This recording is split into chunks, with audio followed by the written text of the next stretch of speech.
twebaza abakulu abatwaniriza olwaleero mu lujja muno. Nsaba mwongere mugattenga ne twebaze Katonda ezzenga za waggulu kubanga atuwadde obudde obulungi. Abenge tubayambeko ku nsonga eza Katonda tubaamu. Bazzukulu baagabunga twongere tugattenga ne twebaze Katonda atuwadde ekiseera kino olwaleero. Bazzukulu bakasujja tukubengaleze essanyu mu mbeera bw'etyo. Mugattenga ne twebaze taata kubanga atuletedde abaana ab'obuwala n'ab'obulenzi ne tunyumyamu. Ekyo bakubengalo bawaana bange. Mwongere mugattenga kubanga batuwadde n'ebyokunywa. Esimala mwabinywedde. Ate babanga babisanzeewo.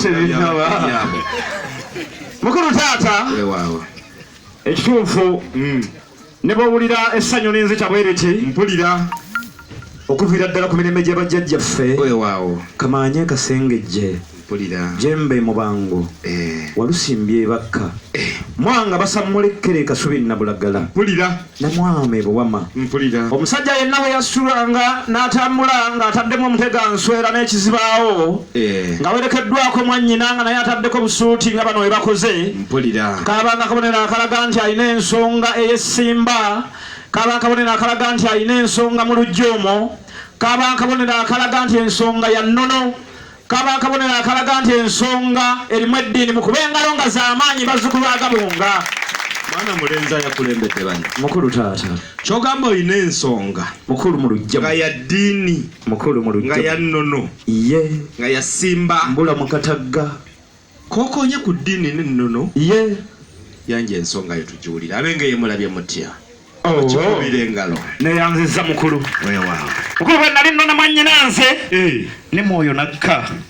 Olw'okubanga nakulembedde musumba muganda wange. Mpulira. Mwoyo bwakka bw'ati gye ndi. Nange sigayo nakutuusa bubaka bwe eri abakulu. Weewaawo. Abeewange nga banneegasseeko. Nga tuyimba oluyimba olulungi. Mwoyo lwampadde. Nga tukuba n'engalo. Tugamba bwe tuti. Uno ayita mu kibiina. N'omukono gwe oguwonya Yesu abenge ye muyambeko abaana bonengalo ezacwa buli mulabe wamukakanye wanika emikono waggulu omusabe akusumulule basemayo nga Yesu ayita omwoyo we sibawulira situna eddoboozi ali wano lero omwoyo we ali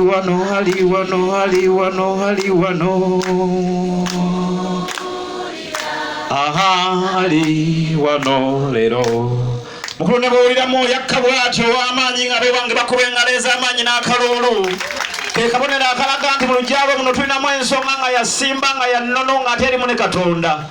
Mukulu lwaki nkwesimbako tukkirize tusensebuke tuwandagale tufune omubumbirano mutambuzi mukulu tutereke utembeete okolera mu kanisa emboozi eno egwemu omugamba ekkanisa eyaffe pasita Kayanja mu kuba engalo nga z'amaanyi kuba ntidde eŋŋamba ono omusajja agoba mizimu kibadde kitamiso situka musitwedde bwazi neŋŋamba owa mukulu taata ekyatuleese ekituufu ensonga weeri tutegeezeza nti ensonga yasimba nga yannono ng'ate erimu n'eddiini mpulira ensonga nzitonga byenda kubanga n'agula kooti ogenda okuwulira agamba nsaliraawo ku nkata n'ogamba kooti agenda gyetikka agitwalawa mukulu ensonga eyatuleese mu lujja muno mweri leka nneme kumalira budde ngisiinyeeko nga weebuduuda aziikula abeebuduuda n'ogamba bajja mu ttaka eri baziisa ogenda baziika mu muceere lwaki tobaleka ne bawummula mirembe mukulu ensonga weeri nga yasimba nga nono ate ng'erimu ne Katonda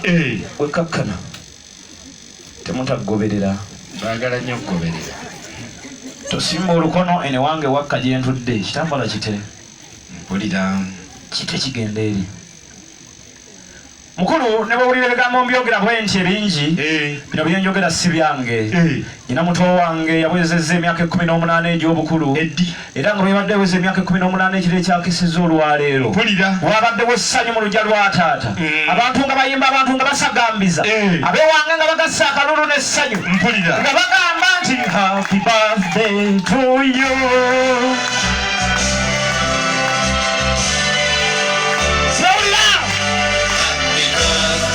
to you. Happy birthday to you. Aha!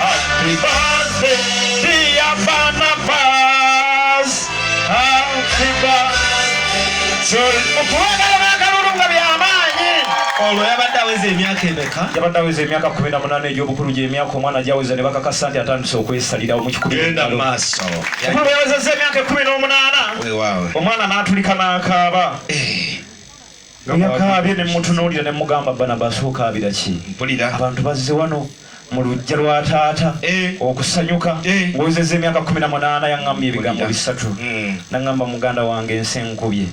Nze bwe ntambulidde okuweza emyaka 18 ntambudde olugendo oluwanvu. Mpulira. Kubanga nga ntambula olugendo lwange nalusookereza ku kyalo ku ssaza lya Ssaabasajja Kabaka ery'Essingo. Barnabas n'abeera Essingo. Barnabas n'abeera Essingo. Nawulira nga Essingo wamutabi. Barnabas bwe yakoba Essingo n'agamba wano wafiira muloge. N'addukayo n'agenda ewa kituuze Eggomba. Eyo yasangayo akaala akamunyomera ennyo baali bakayita Kamaddu. Mpulira. Banange Barnabas yanyumirwa Maddu gwe kakkana nawe. Wangi. Barnabas n'anyumirwa Maddu. Barnabas n'awomerwa Maddu. Mpulira. Naye n'atuuka nga nayo bimutamye. Nga gyali musumba olwakuyitiramu. Mpulira. Naŋŋamba engeri gyali musumba yakwata ekitabo ekitukuvu ng'ayimiridde wakati mu ndiga ze. Naye nno bwe baba batuvuma kati omuntu obeera otya endiga. Awo omu yagambira nti nze embuzi kanfulume. Era kubanga ng'ali wakati mu ndiga ze. Bwe yayimirira awo Mwoyo Mutuukirivu n'aleeta. Nga nange bwaleese akayimba yamuleetera n'abikkula mu Mubuulizi 4:9. Mubuulizi 4:9 yali agamba nti babiri basinga omu kubanga empeera yaabwe nnene olw'okutegana kwabwe. Naye zimusanze oyo Barnabas ali obwomu kubanga ne waagwa tewaliyo amuyimusa. Barnabas n'agamba ebigambo bino nga bikulu n'abibuulira endiga ze nga bwe zaali. Bwe yafuluma waliwo endiga eyajja yali ya Vanessa. Nemugamba musumba ebigambo byogedde nga bikulu. Nange binkutteko. Endiga eyo bwe yamaliriza okwogera ebyo byonna Barnabas nga awulira nno lwafunye omugamba awuliranga essanyu limubuganye n'amugamba nze bino ebintu tugenda kuntwala oti. Tontwala kiyita mu lujja tusooka wa Ssenga.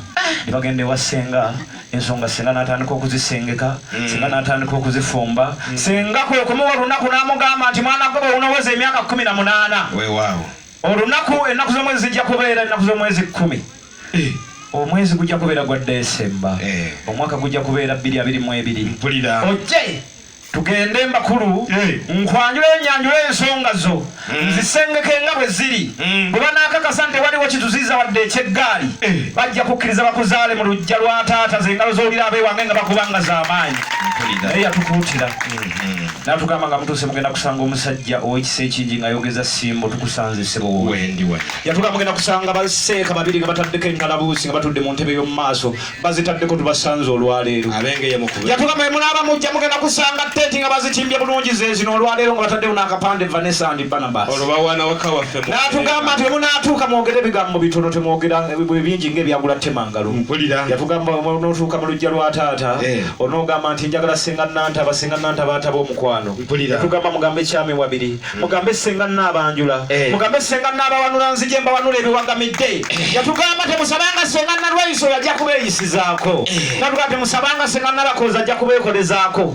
N'atugamba musembyanga ebigambo 3 musabe nga Ssenga Kyobudi Ssenga Naabanjula Ssenga Naabaniriza Ssenga Naabawa emmere mukulu tulinze emmere mubanga z'amaanyi mmwe abalinze emmere ey'olwaleero atooza balina ekirala ekyabaleese abeewange.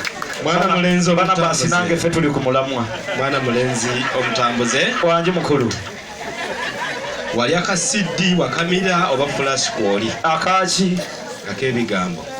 Mukulu banzaala nabyo kuba nagenda n'enzaalibwa mujja wa maama wa Ssenga. Mpulira. Nandoga mu njogere nnyo yakuloga neme kwagala abantu.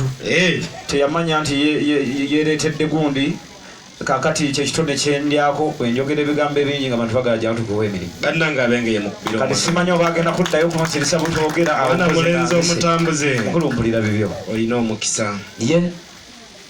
Olina omukisa nga muvuzi wa loole. Akola atya? Anti bw'atambula gy'agenda okukola n'ekitanda ayita nakyo. Atambula nakyo. Kakati mu mbeera bw'etyo. Olaba sayidi awo. Ewa. Sayidi awo bwe watya. Mukulu ndabawo. Awo bonna abali awo bazzukulu ba Kasujja bange era bannyina nze. Mukikubire mu ngalo nga z'amaanyi. oli waddemba okuyisayisa amaaso n'omusongako najja nakujja ku ggwe gikwolinze n'enkuta mukulu ffe twakulira ekitubu twakulira bajjajja waffe mpulira ng'atutuuza ku kyoto kyalinga kyakasaana n'atubuulira ebigambo eby'empisa ennungi omwana bw'alina okweyisa yatugamba nga totuukanga mu maaso g'abakulu n'obayisaamu amaaso era bwe tuwala bantuukira abeewange ne mbakyukira ne bakubeegaleza amaanyi n'akalongyali wettireyo otuule ono yebadde manyasigadde